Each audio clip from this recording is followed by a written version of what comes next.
சுசீந்திரம் தானுமாலையன் திருக்கோயில். இந்தியாவின் மிகவும் தொன்மையான திருக்கோயில்களில் சுசீந்திரம் தானுமாலையன் திருக்கோயிலும் ஒன்று.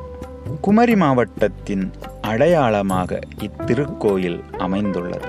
கன்னியாகுமரியிலிருந்து 13 கிலோமீட்டர் தொலைவிலும், நாகர்கோவிலில் இருந்து 7 கிலோமீட்டர் தொலைவிலும் இத்திருக்கோவில் அமைந்துள்ளது. சிவன், பிரம்மா, விஷ்ணு ஆகிய மூவரும் ஒன்றாய் இணைந்து ஓர் உருவமாக இங்கு காட்சி தருகின்றனர். சுசி இந்திரம். சுசி என்றால் தூய்மை என்று பொருள். இந்திரன் தூய்மை அடைந்த இடம். அகலிகையால் ஏற்பட்ட தேவேந்திரனுடைய சாபம் நீங்க தேவேந்திரன் இத்தலத்திற்கு வந்து மும்மூர்த்திகளை ஒரே சமயத்தில் வழிபட்டு சாப விமோசனம் பெற்ற இடம் இது. இத்திருக்கோயிலில் மூலவர் தானுமாலையன் ஆவார். தானுமாலையன் கருவறை வடக்கேடம் என அழைக்கப்படுகிறது. திருவேங்கட விண்ணகர எம்பெருமான் கருவறை தெக்கேடம் என அழைக்கப்படுகிறது. தட்சிணாமூர்த்தி, கொண்டையடி தானுமாலையன், நீலகண்ட விநாயகர், கங்காளநாதர், கைலாசநாதர், சேரவாதல் சாஸ்தா, ராமன், சீதா, துர்க்கை, கிருஷ்ணன், ஸ்ரீ சக்கரம், ராமேஸ்வரத்து மகாதேவர், முருகன், அறம் வளர்த்த அம்மன், பைரவர், இந்திர விநாயகர் ஆகியவர்களுக்கு கருவறையின் கூடிய தனி சன்னதி உண்டு. விக்னேஸ்வரி, சாட்சி விநாயகர், வல்லப விநாயகர், சுப்பிரமணியர் ஆகியவர்களும் பரிவார தெய்வங்கள் ஆவர்.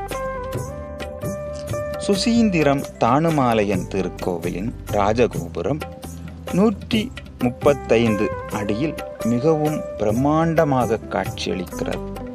இந்த ராஜகோபுரம் 7 நிலைகளை கொண்டுள்ளது.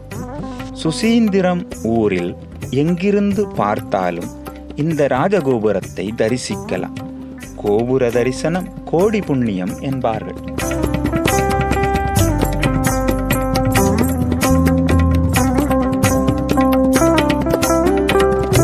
சுசீந்திரம் ஊரும் இதை சுற்றியுள்ள பகுதிகளும் வளமாக விளங்குவதற்கு பகரளி ஆறும் பறக்கை குளமும் பெரும் நீர் ஆதாரமாக விளங்குகின்றது.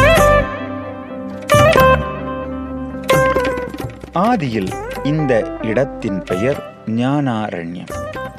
இங்கு அத்திரி முனிவரும் அவரது இல்லத்தரசியான கற்புக்கரசி அனுசுயாவும் வாழ்ந்து வந்தனர். இந்நிலையில் அத்திரி முனிவர் இமயமலைக்கு சென்றார். அப்போது சிவன், பிரம்மா, விஷ்ணு ஆகிய மூவரும் அனுசுயாவின் கற்பை சோதிக்க எண்ணி தவசிகள் போல வேடம் அணிந்து அத்திரி முனிவரின் ஆசிரமத்திற்கு வந்தனர். அனுசுயா தேவியிடம் உணவு தருமாறு வேண்டினர். அனுசுயாவும் உணவு படைக்க தொடங்கினார். அப்போது மூவரும் ஆடை அணிந்த ஒருவரால் உணவு பரிமாறப்படுமாயின் உணவு உண்ண ஆகாது என்றனர். இதை கேட்டு அதிர்ச்சியுற்ற அனுசுயா தேவி தனது கணவரின் திருவடி கழுவிய நீரை மூவர் மீதும் தெளித்தார். அவர்கள் மூவரும் பச்சிளங்குழந்தைகளாக மாறினர். பின்பு அந்த பச்சிளங்குழந்தைகளுக்கு உணவூட்டி தொட்டிலில் இட்டு தாலாட்டி தூங்கச் செய்தார். தங்கள் கணவர்கள் பச்சிளங்குழந்தைகளாக மாற்றப்பட்டதை அறிந்த மூவரின் தேவியரும் அங்கு வந்து தங்கள் கணவர்களை பழைய உருவிற்கு மாற்றித் தருமாறு வேண்டினர். தேவியர்களின் வேண்டுகோளுக்கு இணங்கிய அனுசுயா தேவி முப்பெரும் கடவுளுக்கும் பழைய உருவை கொடுத்தார். அப்போது அங்கு வந்த அத்திரி முனிவரும் அனுசுயா தேவியோடு சேர்ந்து மும்மூர்த்திகளின் காட்சியை பெற்றனர். இந்நிகழ்ச்சியின் நினைவாகவே சுசீந்திரம் திருக்கோவில் கட்டப்பட்டதாக இத்திருக்கோவிலின் தல வரலாறு குறிப்பிடுகிறது. அத்திரி முனிவரும் அனுசுயாவும் இங்குள்ள தல விருட்சமான கொண்டை மரத்தடியில் நின்று வேண்ட மும்மூர்த்திகளும் காட்சி கொடுத்தனர். வடக்கேடம் தெற்கேடம் ஆகிய இரு சந்நிதிக்கும் கொடிமரங்கள் காணப்படுகின்றன.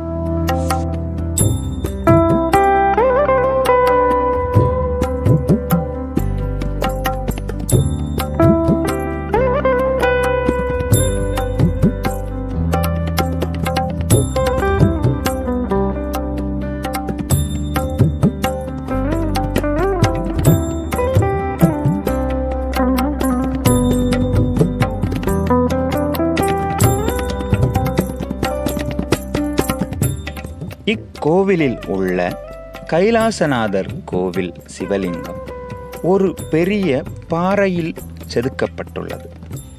இதன் ஆவுடையோ லிங்கமோ தனியே பிரதிஷ்டை செய்யப்பட்டதல்ல. இக்கோவிலே இங்கு ஆதியில் தோன்றியதாக கருதப்படுகிறது.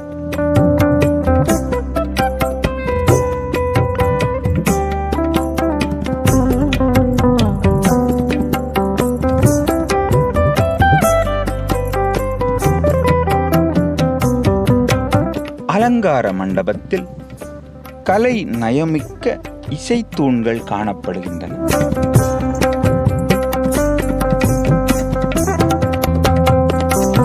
கலை நயமிக்க வசந்த மண்டபம் ஒன்று இங்கு உள்ளது.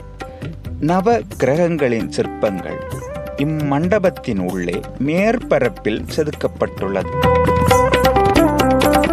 செண்பகராமன் மண்டபம், குலசேகர மண்டபம், அலங்கார மண்டபம், சித்திர சபை ஆகியவை சிற்பக்கலைக்கு ஒரு எடுத்துக்காட்டாக விளங்குகிறது. ஆஞ்சநேயர் சுவாமி இத்திருக்கோயிலின் கீர்த்திக்கும் புகழுக்கும் இவரும் ஒரு காரணம் ஆவார். இவர் பிரம்மாண்டமாக 22 அடி உயரமுடைய விஸ்வரூப ஆஞ்சநேயராக காட்சி தருகிறார்.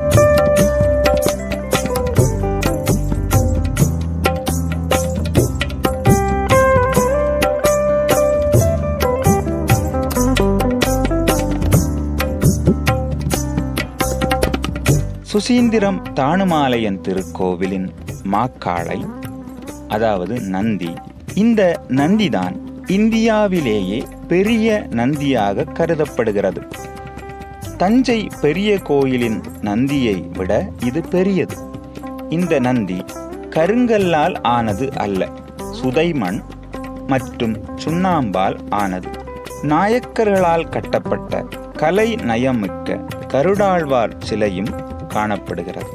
அறம் வளர்த்த அம்மன் மீராவைப் போல, ஆண்டாளைப் போல இவரும் இறைவனை அடைந்ததாக கூறப்படுகிறது.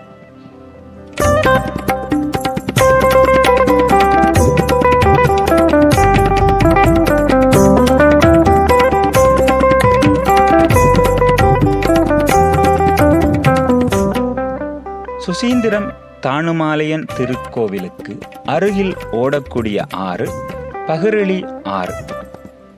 இந்திரனின் யானையாகிய ஐராவதம் தனது தந்தத்தால் கோடு கிழித்து தரையில் உருவாக்கிய ஆறு பகிரளி ஆறு என்று கூறப்படுகிறது.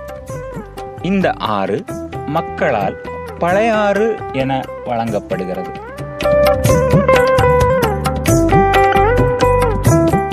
மார்கழி தேர் திருவிழா வெகு விமரிசையாக கொண்டாடப்படுகிறது.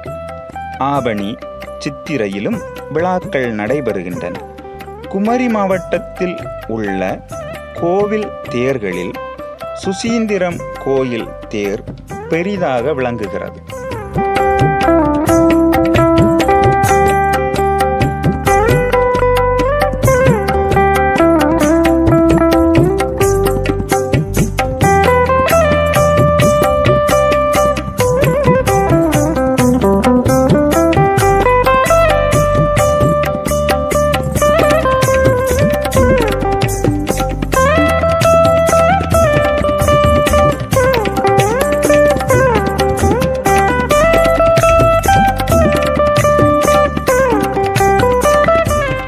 இத்திருக்கோவிலின் மண்டபத்துடன் கூடிய தெப்பக்குளம் மிகவும் அழகாக காட்சியளிக்கிறது. தெப்பக்குளத்தின் வடக்கு பகுதியில் முன்னுதித்த நங்கை திருக்கோயில் காணப்படுகிறது.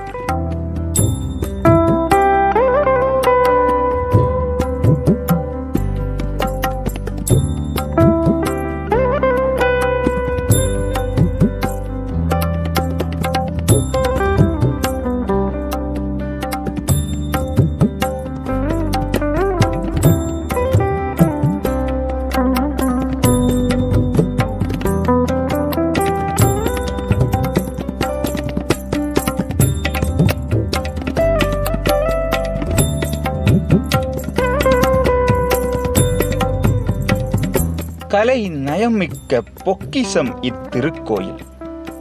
கோவிலின் உள்ளே நாம் காண்பவையெல்லாம் அதிசயமே. தானுமாலையனை தொழுதால் நம் வாழ்வில் நடப்பதெல்லாம் அற்புதங்களே.